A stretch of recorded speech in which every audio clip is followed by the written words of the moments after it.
Hi welcome back to my channel. ನಾನಿವತ್ತು ಸಿಂಪಲ್ಲಾಗಿ ಒಂದು ಗೋಧಿ ಶಾವಿಗೆನ ಯೂಸ್ ಮಾಡಿಕೊಂಡು ಒಂದು ವೆಜಿಟೇಬಲ್ ಗೋಧಿ ಉಪ್ಪಿಟ್ಟು ಮಾಡ್ತೀನಿ. ಶಾವಿಗೆ ಉಪ್ಪಿಟ್ಟು ಅಂತಲೇ ಹೇಳ್ಬೋದು. ಅದಕ್ಕೆ ನಾನು ಗೋಧಿ ಶಾವಿಗೆ ಮತ್ತು ಸಾಸಿವೆ, ಉದ್ದಿನಬೇಳೆ, ಬೀನ್ಸು, ಕ್ಯಾರೆಟು, ಕೊತ್ತಂಬರಿ ಸೊಪ್ಪನ್ನ ತೊಗೊಂಡಿದ್ದೀನಿ. ಸೊ ಇದನ್ನು ಅದ್ರ ಜೊತೆಗೆ ಒಗ್ಗರಣೆಗೆ ಸ್ವಲ್ಪ ಎಣ್ಣೆ ಮತ್ತು ಸ್ವಲ್ಪ ಟೇಸ್ಟ್ಗೋಸ್ಕರ ಆನಿಯನ್ನ ತೊಗೊಂಡಿದ್ದೀನಿ, ಅಂದರೆ ಈರುಳ್ಳಿನ ತೊಗೊಂಡಿದ್ದೀನಿ. ಈರುಳ್ಳಿ ಜಾಸ್ತಿ ಹಾಕ್ತಾಯಿಲ್ಲ, ಸೊ ಸ್ವಲ್ಪ ತೊಗೊಂಡು ಈರುಳ್ಳಿ ಹಾಕ್ತಾಯಿದ್ದೀನಿ. ಸೊ ಮೊದಲಿಗೆ ಏನು ಮಾಡ್ಕೊಳ್ತೀನಿ ಅಂತ ಹೇಳಿದ್ರೆ, ಫಸ್ಟು ಒಂದು ಬಟ್ಲಿಗೆ ಶಾವಿಗೆನೆಲ್ಲ ಹಾಕ್ಬಿಟ್ಟು, ಸೊ ಶಾವಿಗೆನೇನು ನಾವು ಡ್ರೈ ರೋಸ್ಟ್ ಮಾಡೋದು ಅಥವಾ ಏನು ಬೇಡ. ಸೊ ಆಲ್ರೆಡಿ ಅದು ಆಗಿರೋದ್ರಿಂದ ಸೊ ಶಾವಿಗೆನ ಹಾಕ್ಬಿಟ್ಟು ಒಂದು ಸ್ವಲ್ಪ ನೀರು ಹಾಕ್ಬಿಟ್ಟು ಅದಕ್ಕೆ ಒಂದು 2-3 ಮಿನಿಟ್ಸು ಸ್ವಲ್ಪ ನೆನೆಯೋಕೆ ಹಾಕ್ತೀನಿ. ಯಾಕೆ ಅಂತ ಹೇಳಿದ್ರೆ ಅದೊಂಥರ ಜಾಸ್ತಿ ನೆಂದರೆ ಒಂದು ಸ್ವಲ್ಪ ಇದಾಗ್ಬಿಡುತ್ತೆ, ಗಂಜಿ ಥರ ಆಗಿಬಿಡುತ್ತೆ. ಸೊ ನೆನೆದಿರೇನೆ ಇದ್ದರೆ ಒಂದು ಸ್ವಲ್ಪ ಕಡ್ಡಿ ಥರ ಇರುತ್ತೆ. ಸೊ ಅದಕ್ಕೆ ಮೀಡಿಯಮ್ಮಾಗಿ ನೋಡಿಕೊಂಡು ಒಂದು 2-3 ಮಿನಿಟ್ಸ್ ಮಾತ್ರ ನೆನೆಸ್ಕೋಬೇಕು.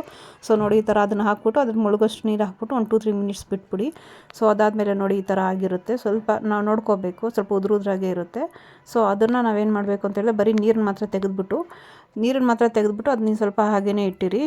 ನೋಡ್ಕೊಳ್ಳಿ ಈ ಥರ ನೋಡಿ, ನಾನು ತೋರಿಸ್ತಾನೆ ಅದೇ ಥರ ಮಾಡಬೇಕು. ಇಲ್ಲಾಂತ ಹೇಳಿದ್ರೆ ಅದೊಂಥರ ಕಡ್ಡಿ ಥರ ಆಗಿಬಿಡುತ್ತೆ, ಚೆನ್ನಾಗಿರೋದಿಲ್ಲ.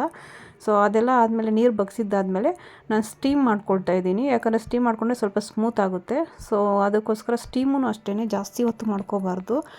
ಅದೇ ನಾನು ಹೇಳ್ದಂಗೆ ಜಾಸ್ತಿ ಇದಾಗ್ಬಿಡುತ್ತೆ. ಸ್ಟೀಮ್ ಮಾಡುವಾಗ ಜಾಸ್ತಿ ನೀರೇ ಹಾಕಬೇಡಿ. ಯಾಕಂದರೆ ಅದು ಆಲ್ರೆಡಿ ನೆಂದಿರುತ್ತಲ್ಲ, ಅದೇ ನೀರಲ್ಲಿ ಸ್ಟೀಮ್ ಆದರೆ ಸ್ವಲ್ಪ ಚೆನ್ನಾಗಿ ಉದುರಾಗಿ ಬರುತ್ತೆ.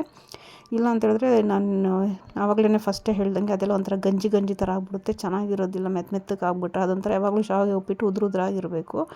ಸೊ ಅದಾದಮೇಲೆ ವೆಜಿಟೇಬಲ್ಸ್ನ ಸ್ವಲ್ಪ ನಾನು ಸಣ್ಣದಾಗಿ ಕಟ್ ಮಾಡ್ಕೊಂಡಿದ್ದೀನಿ. ನೋಡಿ, ಬೀನ್ಸು, ಕ್ಯಾರೆಟು, ಈರುಳ್ಳಿ, ಹಸಿರು ಮೆಣಸಿನ್ಕಾಯಿ, ಕೊತ್ತಂಬರಿ ಸೊಪ್ಪು ಜಾಸ್ತಿ ಮುಂದಕ್ಕೆ ಕಟ್ ಮಾಡ್ಕೋಬೇಡಿ. ಯಾಕಂದರೆ ಇದನ್ನು ಬೇಗ ಬೇಯಿಸ್ಬೇಕಲ್ವ. ಸೊ ಅದಕ್ಕೋಸ್ಕರ ತೆಳುವಾಗಿದ್ದಷ್ಟು ನಾವು ಬೇಗ ಬೆಂದ್ಕೊಳ್ಳುತ್ತೆ. ಸೊ ಅದಾದಮೇಲೆ ಏನು ಮಾಡಬೇಕು ಅಂದರೆ, ಒಂದು ಬಾಣಲೆಗೆ ಸ್ವಲ್ಪ ಎಣ್ಣೆ ಹಾಕ್ಕೊಳ್ಳಿ. ಎಣ್ಣೆ ಜಾಸ್ತಿ ಹಾಕಬೇಡಿ, ಯಾಕಂದರೆ ಇದು ಎಣ್ಣೆ ಜಾಸ್ತಿ ಅಬ್ಸರ್ವ್ ಮಾಡಲ್ಲ ಈ ಉಪ್ಪಿಟ್ಟು.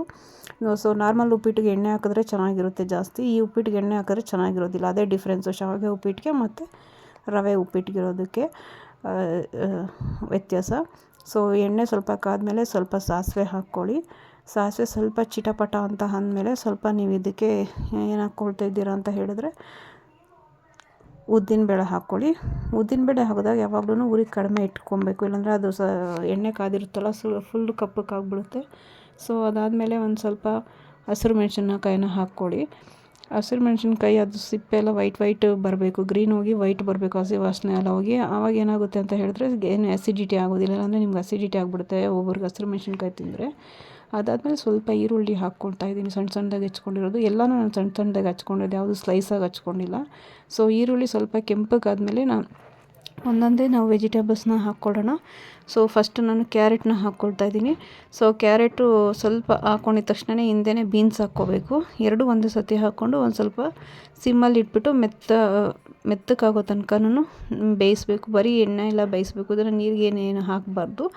ಸೊ ಅದಕ್ಕೆ ನಾನು ಆಗಲೇ ಹೇಳಿದ್ದು ಸ್ಲೈಸಾಗಿ ಸ್ವಲ್ಪ ಸಣ್ಣದಾಗಿ ಕಟ್ ಮಾಡ್ಕೊಳ್ಳಿ, ತೆಳುವಾಗಿ ಕತ್ತರಿಸ್ಕೊಳ್ಳಿ ಅಂತ ಹೇಳ್ಬಿಟ್ಟು. ಸೊ ನೋಡಿ ಈ ಥರ ನೀಟಾಗಿ ಅದು ಎಣ್ಣೆಯಲ್ಲಿ ಚೆನ್ನಾಗಿ ಬೇಯಬೇಕು.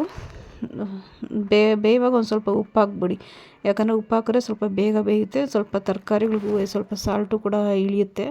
ಸೊ ಅದರಿಂದ ಸ್ವಲ್ಪ ಉಪ್ಪು ಹಾಕ್ಬಿಟ್ಟು ನೀಟಾಗಿ ಬೇಯಿಸ್ಬಿಟ್ಟು ಆಮೇಲೆ ಏನು ಮಾಡಬೇಕು ಅಂತ ಹೇಳಿದ್ರೆ, ನಾವು ಸ್ಟೀಮ್ ಮಾಡಿ ಇಟ್ಕೊಂಡಿದ್ದೀವಲ್ಲ ಇದು ಶಾವಿಗೆ, ಸೊ ಅದನ್ನು ಹಾಕ್ಕೊಂಡು ಮಿಕ್ಸ್ ಮಾಡ್ಕೋಬೇಕು.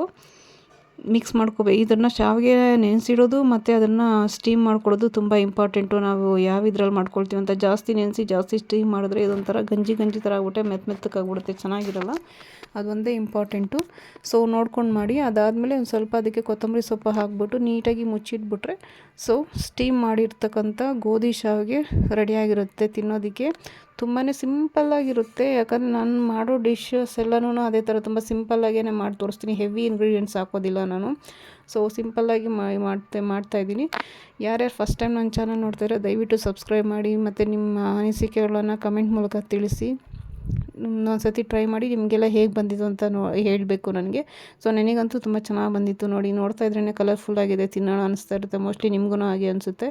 ಒಂದು ಸತಿ ಟ್ರೈ ಮಾಡಿ ಹೇಗೆ ಬಂತು ಅಂತ ದಯವಿಟ್ಟು ನನ್ನ ಕಮೆಂಟ್ ಮೂಲಕ ತಿಳಿಸಿ. ಮತ್ತು ಯಾರ್ಯಾರು ಸಬ್ಸ್ಕ್ರೈಬ್ ಮಾಡಿಲ್ಲ ದಯವಿಟ್ಟು ಸಬ್ಸ್ಕ್ರೈಬ್ ಮಾಡಿ, ನನ್ನ ಚಾನಲ್ಗೆ ಸಪೋರ್ಟ್ ಮಾಡಿ ಅಂತ ಕೇಳ್ಕೊಳ್ತಾ ಇದ್ದೀನಿ. So thank you.